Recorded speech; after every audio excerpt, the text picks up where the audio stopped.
Cheese. All right, and welcome back to That's Some Cheese, part of the Vendetta Sports Podcast Network. Today is January 24th, Friday, 2020. We have a very special guest on the line. First podcast appearance for Will Sweeney. Hey. What's going on? What's up? How you doing? I'm all right. So we had a little bit of an idea here. We're going to jump into a draft-heavy show here. The draft is a couple months away, but the pre-draft process is already starting. East-West game, North-South game is on Saturday. Will, I'm going to ask you, because you're a big Florida guy, let's start with the wide receivers here, because I think the big winner of the entire week, regardless of school, was Van Jefferson. And a couple days ago, maybe last week it was, you said, what do you think of Van Jefferson? I was like, maybe he's a late round pick. I was dead wrong. That guy's a stud. Nobody was better during the Senior Bowl practices than him. What do you think about Van Jefferson? Because he blew me away this week. Van Jefferson is my favorite wide receiver at Florida, other than Kadarius Toney. I love Toney. This year, when Franks went down, Van Jefferson got a lot less targets from Trask, because Trask was hitting hitting everybody, but he had a couple really good games at the end of the season. His best year was probably like his sophomore year, and junior year was definitely his two best years. He's a big body receiver. I think he's definitely a steal because he's really athletic and he has everything that it takes to be an NFL receiver.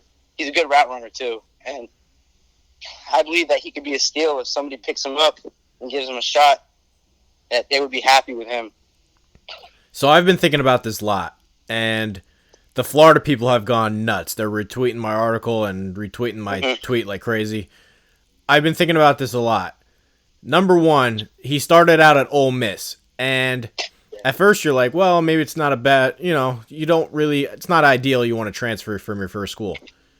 I mean, if we think about it like this, though, A.J. Brown and DK Metcalf were the guys ahead of him. That's not really a bad thing. Yeah. That looks a hell of a lot better today than it did a year ago and 2 years ago. Those are the two best rookies in the NFL as far as receivers go. So well, let's calm down because Deebo Samuel's pretty good. But yes, those guys are stars, right? So him transferring from Ole Miss, that's not a bad thing because a lot of guys are transferring from Ole Miss if they're not playing. They're not playing ahead of those guys. The other thing is, though, Van Jefferson was the star receiver of a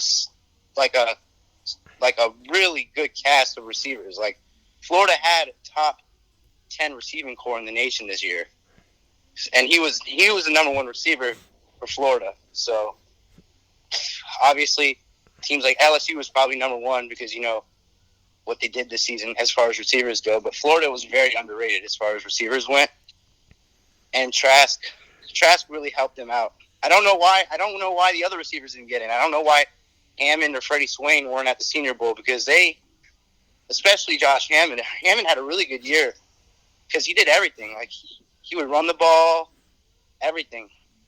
I don't know why they didn't all get in, but I think that's Tyrie Cleveland. I think that's a good point, though, because we look at, you look at his just pure stats. It's not overwhelming. It's not he's got 50, 60 some catches on the air. That's not crazy. But when you think about it, they got 4 receivers who are going to be in the draft this year. Hammond and Swain were at the East-West game, and Cleveland and Jefferson are at the North-South game. Like, those are a lot of guys, and you're not going to get the targets that you want. And that's not to mention, you wrote an article about this, Kyle Pitts, he's an up-and-coming star at tight end. There's a lot of mouths to feed there. Yeah, he's going to be future first overall. Or not first overall, but first-round pick. Kyle Pitts will be if he keeps it up. I couldn't see any other tight end in the nation really that stands out like Pitts does. And I'm not being biased because I'm a Florida fan. It's just he's so athletic. Like, I compared him to Evan Ingram and Darren Waller for a reason, because he's a big body, fast tight end, and he can block too. So I think Kyle Pitts, everybody who doesn't know that name should get that name in their head, because I'm telling you, he's going to be a good NFL tight end one day. I agree. It's just like if you just look at the pure stats, it's like Jefferson 50, 60 some catches, not a big deal. Yeah. But that's a lot of guys on that roster you got to feed. And Kadarius Toney, he's a jack of all trades. He's not getting a ton of looks, but there's a lot of weapons on that Florida team from last year. Yeah, Toney was hurt though. Like Toney's been having that nagging injury all year. Next year is going to be his big year, his senior year. I think that he would have a future as like a return specialist or something. But I think that he should get a shot. Kadarius Toney's freakishly athletic, and his freshman year at Florida, they were comparing him to like Antonio Brown. I mean, he's not gonna. I wouldn't compare him to Antonio Brown, but he's a really good receiver. Well, I want to say one more thing about Van Jefferson because this Senior Bowl has been a big indicator of NFL success. I think it was, 3 years ago, Cooper Kupp, you just saw it. He was the best route runner in the field, and he wasn't going to fail, and it didn't matter that he was a small school guy or I didn't care what his stats were. You just saw him run routes. That guy's going to make it. And last year, Deebo Samuel kept carving up dudes, and just all week, he didn't lose. And you just watched him and say, that guy's not going to fail. Van Jefferson, he was by far the best route runner in the field, and it was not close. Yeah, well, how did Tyrie Cleveland do? I didn't think he looked great, to be honest.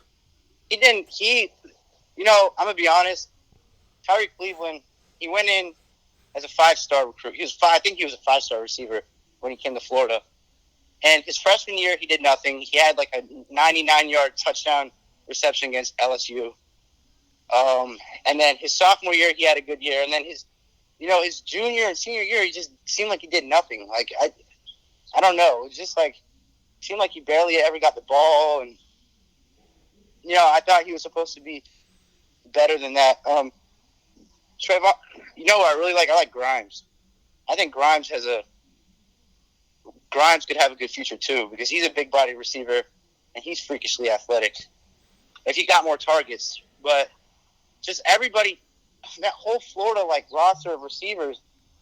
I mean, even Dan Mullen was talking about the dudes who are going to replace Jefferson and Cleveland and all of them. He said that those guys, everybody has to watch out for too because those guys are supposedly really good too. So I guess we'll see how that goes next year.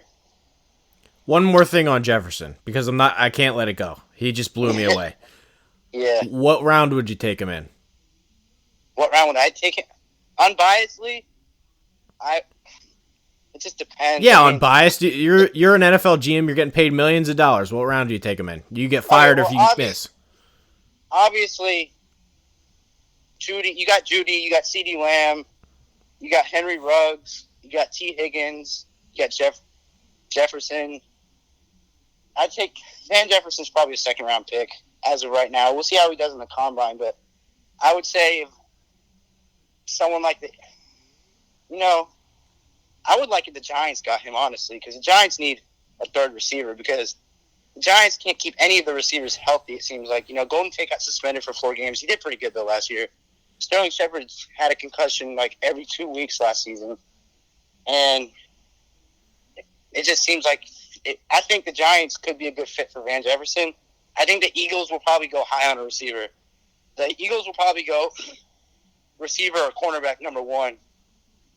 And I don't know. It just depends. There's so many teams that need receivers, though. It seems like every skill position is stacked this season. The running back class, we even talked about it. The running back class is completely stacked. The quarterbacks class is obviously pretty stacked. I don't think Justin Herbert is as good as everybody thinks he is.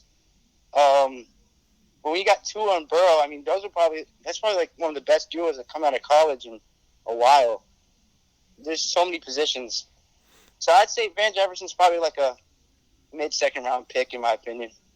I think I agree with you. I think when I watch him, he just looks like an NFL starter to me.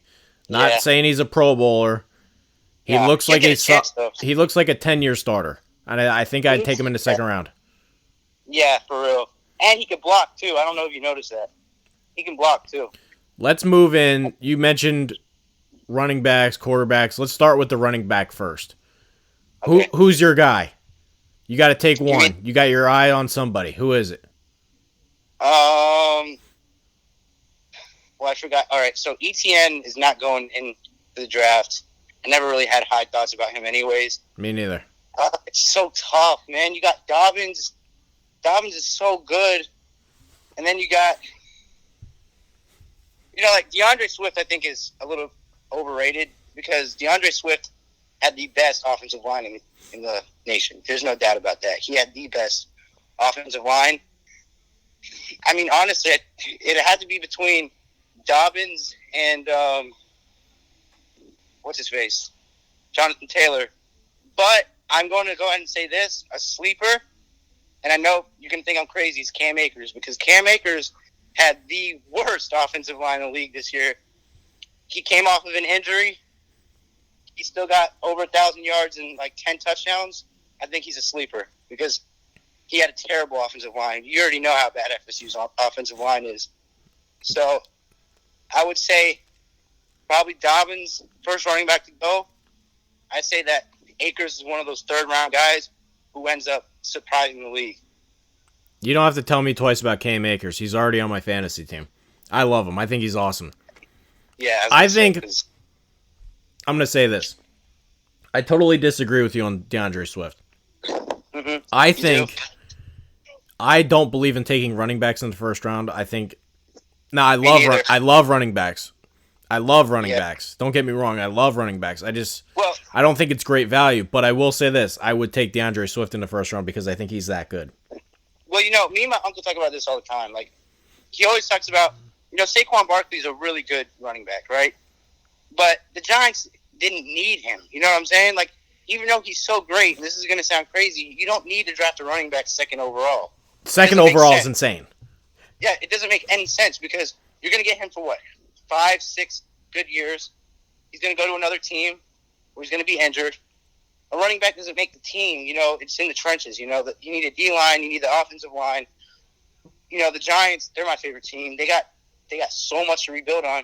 It just didn't make sense to me for them to take Saquon in second round, and I love Saquon because he's such a good running back, but it just doesn't make sense. That's why I love what the Broncos did. Look what the Broncos did. They got Phillip Lindsay undrafted, Royce Freeman in the third round, and they just swapped between those two guys, and they got a rushing attack. So I think that going with a running back in the first round, you just don't need it. You've seen what Wayne Gallman did when Saquon went out. I mean, Wayne Gallman had 100-plus scrimmage yards and like 2 touchdowns in the first game that he filled in for Saquon. There's like such a slight edge between skill in the NFL. It just seems like any running back can fill that role if you put him in the right system. So, see, sometimes I think on a rare occasion it would make sense. Like Dallas, for years and years and years, they drafted Zach Martin in the first round and Travis Frederick in the first round and Tyron Smith in the first round. And they have one of the most complete rosters in the NFL, and Zeke Elliott's sitting on the board, and they say, well, we spent 5 years rebuilding our offensive line, let's get ourselves a running back. But that makes sense to me. The thing I love about Zeke, though, and I hate the Cowboys, but Zeke is one of the best blocking running backs in the league. I mean, he's probably the best blocking running back in the league. He's only allowed like a sack or 2 sacks in his whole career through college and NFL. He's a really good blocking running back, and he can do everything else. But to me, that made sense for Dallas because they spent 5 years rebuilding their offensive line. For the Giants, they had nothing. They didn't just have nothing. They took a running back in the second round, and he's not even the best running back in that class. Nick Chubb's better than him. Yeah. I was gonna say Nick Chubb. That didn't make sense to me either. Like the Patriots taking Sony Michel. Nick Chubb, I always thought was a guy in Georgia. Like, Sony Michel was good. He had a good combine. But now you see, like, what Nick Chubb is doing. Nick Chubb only fell because he was hurt. And you can get to that later, but Nick Chubb, his true freshman year at Georgia, he was better than Todd Gurley. It was not arguable. And Todd Gurley was a generational type of running back at Georgia.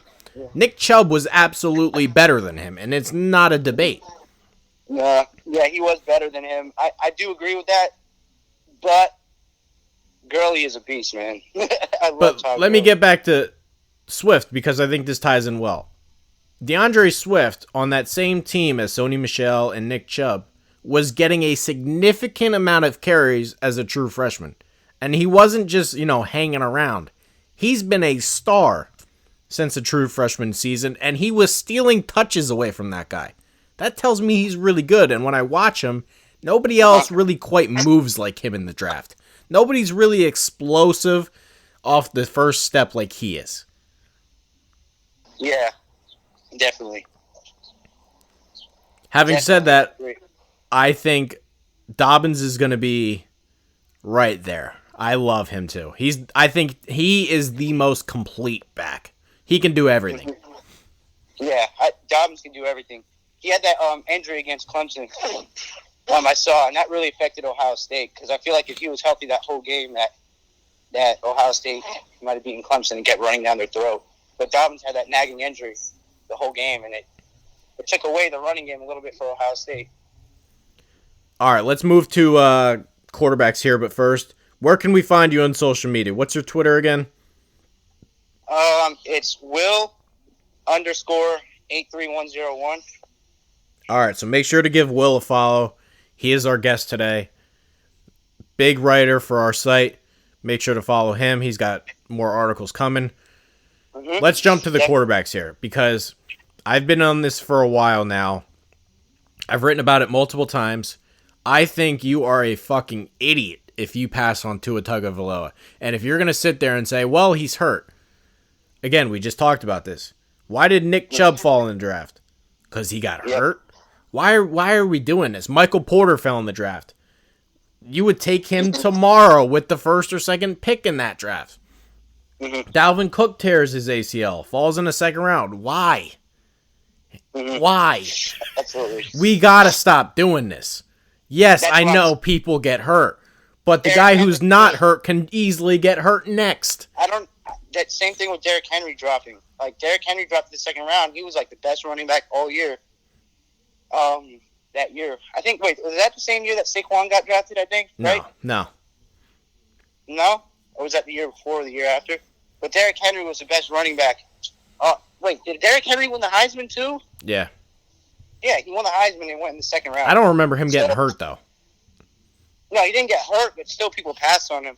Tua got hurt. The one thing I will say about Tua is his injury is like the same injury Bo Jackson had that ended his career. But that being said, it's not, though. It's not? No, it's not.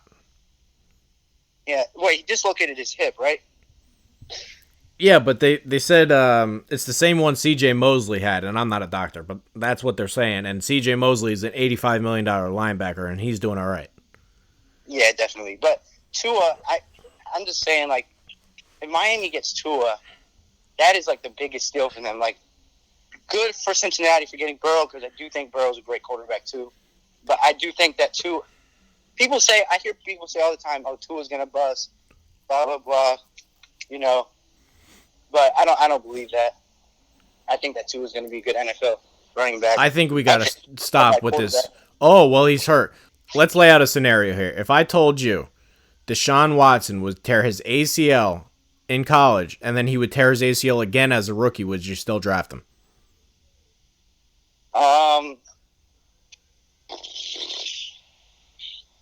Yeah, it's so tough to say because... Come on, you would draft him because he already did it. He tore his ACL in college, and he tore his ACL as a rookie, and the Texans are thrilled to have him because he's a superstar, and he's one of the 5 best young quarterbacks in the league. You would draft him.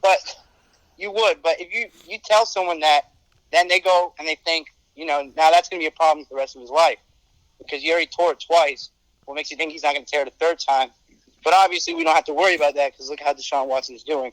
I think Deshaun Watson, personally, is top 3 quarterback in the NFL. He has a terrible offensive line, just like Russell Wilson doesn't have a very good offensive line either. They're very the same to me. When you watch them play, I think Deshaun Watson is an amazing quarterback. Like, I think he's underrated. That's how good he is. I think Tua Tagovailoa is left-handed Russell Wilson. I've never seen a quarterback in college who is better at going from 1, 2, 3, 4, back to 2, 3. Nobody is better at reading progressions than that guy. Nobody. Mm-hmm. No, I love him. I love Tua. Like, Tua is such a good quarterback. And I'm telling you, if the Dolphins choose Justin Herbert over him, then they just deserve to lose for the rest of eternity, man, because I don't see what people see in Justin Herbert. I watch Justin Herbert play, and he sucks. Like, I watched him play against Wisconsin, and he had like 85 yards through 3 quarters, and then he's had you won the Rose Bowl. Like, he didn't really do shit. It was kind of the defense. Totally agree. I'm not a Herbert guy at all. By the way, that Oregon defensive lineman, Kayvon Thibodeau, ooh, he's scary. Back to Herbert, though. He had one of the lowest average depths of target in the country. He was averaging 8 yards a throw, not even like per completion, 8 yards a throw. Like, that's horrible. Like, he doesn't throw the ball down the field, and to me, he looks a lot like a worse version of Josh Allen. He's not accurate with the ball, and he's got great tools. And I actually like Josh Allen coming out of the draft, but he's big. I think that's why everybody looks at Justin Herbert. He's just a big. Sorry, my bad. Justin Herbert, yes, he's big. He's got a good arm, but he doesn't know where the ball's going a lot of times, and he's a bit of a check down machine, and he lets those Oregon athletes win. And there's a lot of games that were ugly this year. That Arizona State game, you can't unsee that one. I watched that game too. Ugly. Jacob Eason will be good. If they're looking at a big, quarterback, I think Jacob Eason is one to look at, and so is Jordan. I think Jordan Love is going to be a good quarterback too. I think he has potential. I saw the article on him. I always thought Jordan Love would have potential as far as being an NFL quarterback. I think Jordan Love could end up like Mahomes. Maybe not as good as Mahomes, but in the same situation, But, where you look at quarterbacks like, Jake Stidham, like he's horrible. No, but have you heard about him? Like, he's supposed to start for the Patriots within the next 2 years. He's terrible. If Brady doesn't stay. He was bad in college, but the Patriots love him, man. Yeah, well, Belichick's not so good at drafting anymore. He hasn't had a good draft in 5 years. No, they haven't. But anyways. All right, let's finish off with this. Last topic of the show. Joe Burrow. Now, my brain's in a little bit of a pretzel here. I'm starting to try to figure this one out. People have just forgotten he was bad last year. Yeah, I know. I watched him last year play Florida. Florida, destroyed him, man. Ja'Kai Polite and Jabari Zuniga they torched him, man. He was horrible last year. And he was so good this year that I don't think he's going to outright fail. But I don't think he's good enough to overcome what Cincinnati is. And I don't think he's more than a Ryan Tannehill. Okay, maybe he might be slightly better than Ryan Tannehill. That's what I think he is, though. Mm-hmm. Yeah. I don't know. It's going to be tough. We're going to have to see. I think that Joe Burrow has a lot of upside. He's very athletic. I think he's like Josh Allen mixed with a dude who can actually throw down the field, because he can throw down the field. He was bad last year. He was pretty bad last year. I do remember that last year he had 25 touchdowns and 16 interceptions and 2,500 yards. He's going to be a 24-year-old rookie. Yeah, he's older than Lamar Jackson. I don't know. Maybe that helps, so crazy. I had no clue. But I do think that he has upside. And I wouldn't blame Cincinnati for taking either Burrow or Tua. Obviously, they're going to take Burrow. But it can go either way. But I do think Tua is the next Russell Wilson. All right, well, this was fun. We'll wrap up the show there. You have anything else to say? No, I'm good. I'm just excited for the draft and for the Super Bowl. Who you got winning the Super Bowl? I'm leaning towards San Francisco, but I really don't care who wins it. I'm going towards the Chiefs, man. I want Andy Reid to win a Super Bowl. I would love Andy to get one. He deserves one. Yeah. All right, man. It was good talking. All right. Well. All right. And thank you guys for listening to That's Some Cheese. And we will see you next time. All right. Tell you something. You know what really grinds my gears? You, America. Fuck you, Diane.